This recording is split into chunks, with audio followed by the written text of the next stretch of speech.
Hello again. I am back once again to talk about some of the good things that Obama has accomplished in his first term. Since people always seem to ask me like they don't know, so since you don't know, I've already made like 6 or 7 other videos. I'm doing 2 a week up until the election, which is very soon. Right now I want to talk about the Dodd-Frank Wall Street Reform and Consumer Protection Act. It was signed July 21st, 2010, and Dodd-Frank, as it's called, was one of the most significant changes to financial regulation since the reforms that followed the Great Depression. It was initially proposed in 2009 by the Obama administration for several reasons, including to promote the financial stability of the U.S. by improving accountability and transparency in the financial system, to end too big to fail, to protect the American taxpayer by ending bailouts, and to protect consumers from abusive financial services practices. And it included the creation of the Bureau of Consumer Financial Protection, whose creation was overseen by Elizabeth Warren. It also included the Volcker Rule, which attempts to implement some of the tenets of the Glass-Steagall Act by limiting depository banks' speculative investments to 3% of their Tier 1 capital that are not requested by clients and or do not directly benefit the customer. Effectively, what it does is it keeps banks from gambling your deposits on risky investments. And this law is so onerous to the banking community that they spent over $30 million in just 1 year lobbying to weaken its implementation.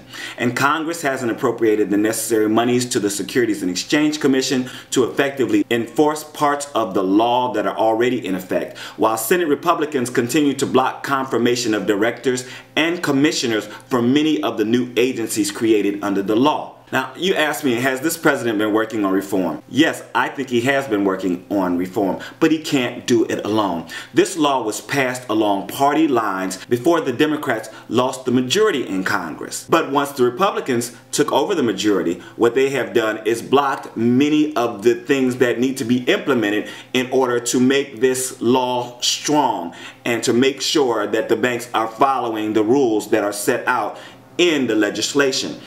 So we have to continue to stand behind the president and make our representatives in Congress accountable or vote them out of office and put people in place who will work across the aisle. I have really decided in these videos to be very positive and not talk about the negative things that come into play during the political process. But we have to remember, we have to continue to remember, and I have to continue to remind people who are watching these videos or may see them in the future, that the president has been trying to work across the aisle and on much of the legislation that is good for the people, the common people, the 99%, the GOP has voted in lockstep.